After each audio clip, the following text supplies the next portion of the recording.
What if I told you a single political decision could reshape the economic future of an entire continent? This is Kenya News Update today. Coming up, you'll discover why China just made a move that will flood African markets with cheaper goods and what this means for local businesses, jobs, and the global power struggle. It's a seismic shift in trade policy announced directly by President Xi Jinping. But here's the twist. One African nation is being left out in the cold, and the reason is a geopolitical standoff that's decades old. This isn't just about tariffs. It's about influence, access, and a new chapter in the China-Africa story that starts on May 1st.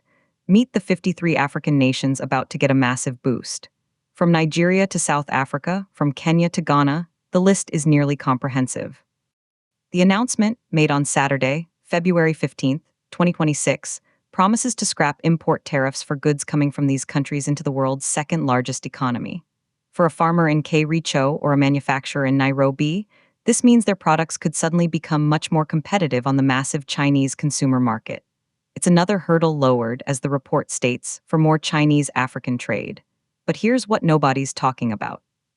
The one country excluded, Eswatini. The small southern African kingdom finds itself isolated not by economics but by diplomacy. Why? Because it maintains official diplomatic relations with Taiwan, which Beijing views as a breakaway province. This is the stark, real-world cost of that political allegiance. For 9 years, China has been Africa's largest trading partner, and this move cements that position even further. And then, something shocking happened.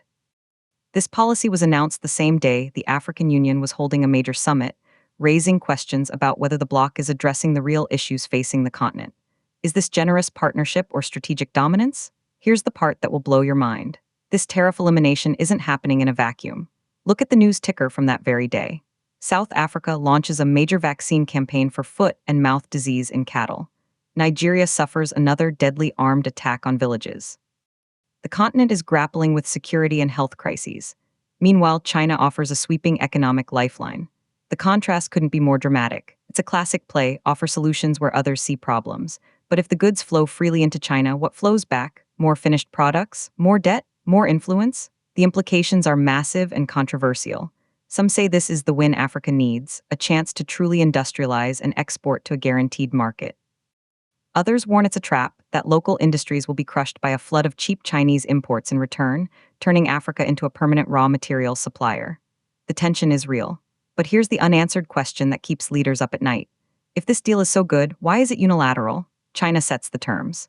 China chooses who's in and who's out. And Eswatini's exclusion sends a chilling message to every other nation: align with Beijing's worldview or pay the price. This is about more than trade, it's about sovereignty.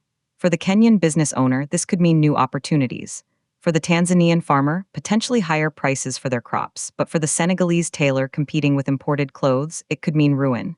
The payoff is a continent at a crossroads, holding a new key from an old partner.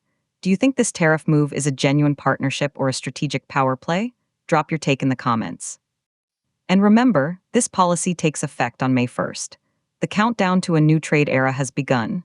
Subscribe to Kenya News Update today for more on the stories shaping our future.